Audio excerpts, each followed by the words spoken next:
Food പുറത്തുനിന്ന് കഴിക്കാത്ത മലയാളികൾ ആരാ ഉള്ളത് അല്ലേ?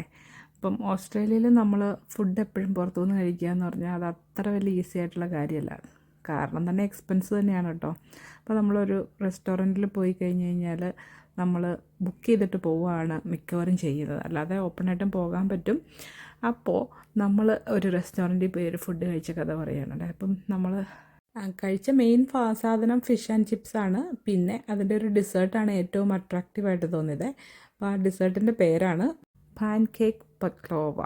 അപ്പോൾ ഇത് സത്യം പറഞ്ഞാൽ ഈ പഫറായിട്ടുള്ള പാൻ കേക്കും അതിനകത്ത് ഇങ്ങനെ കുറച്ച് പാഷൻ ഫ്രൂട്ട് മാംഗോയുടെ ഫ്ലേവറിലുള്ള ഐസ്ക്രീമും ഒരു പക്ലോവ എന്ന് പറഞ്ഞൊരു ഓസ്ട്രേലിയൻ ഡിസേർട്ടാണ്. അത് ഉള്ളൊരു ഫുഡാണ് കേട്ടോ. ഞാൻ ആദ്യമായിട്ടാണ് കഴിക്കുന്നത്. വളരെ ടേസ്റ്റും നല്ല പിള്ളേർക്കൊക്കെ ഇഷ്ടപ്പെടുന്ന ഒരു ഫുഡാണ്. പിള്ളേർക്ക് മാത്രമല്ല വലിയവർക്കും ഇഷ്ടപ്പെടും. എനിക്കിഷ്ടപ്പെട്ടു. കാരണം ഇത് നമ്മൾ യൂഷ്വലായിട്ട് കഴിക്കുന്ന ഒരു ഡെസേർട്ടിൻ്റെ ടൈപ്പല്ല, ഒരു വേറൊരു വെറൈറ്റി ടേസ്റ്റാണ്. അപ്പം നമുക്ക് ഒരു വെറൈറ്റി എപ്പോഴും ട്രൈ ചെയ്യാൻ ആഗ്രഹമുള്ളവരൊന്ന് ട്രൈ ചെയ്ത് നോക്കണം. അപ്പം ഇതിൻ്റെ പേരാണ് പാൻ കേക്ക് പക്ലോവ ഡിസേർട്ട് കേട്ടോ. അപ്പോൾ നമ്മുടെ യൂഷ്വൽ ഡിസേർട്ടായ ഐസ്ക്രീം, കേക്ക്, പുഡിങ് ഇതിൽ നിന്നൊക്കെ മാറ്റി നമുക്കൊരു വെറൈറ്റി ട്രൈ ചെയ്യാൻ ആഗ്രഹമുള്ളവർ ഇതൊന്ന് ട്രൈ ചെയ്ത് നോക്കണം കേട്ടോ.